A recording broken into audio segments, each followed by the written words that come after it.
Esta mañana de lunes vamos a iniciar justo con información internacional.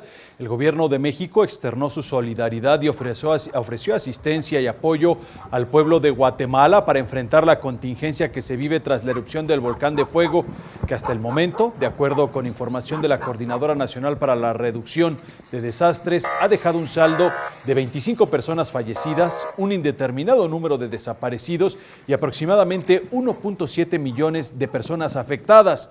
Asimismo, puso a disposición de los mexicanos residentes en ese país los teléfonos de protección aconacionales. Los tiene justamente ahí en pantalla. Se los digo con el área de país 502 y los teléfonos 2420 34 35, así como 502 55 55 12 66. En Quetzaltenango, el 502 55 11 32 22 y 502 41 41 30 66. Y en Tecunumán, también con la clave 502 77 76 81 81 y 502 41 21 y 43 83.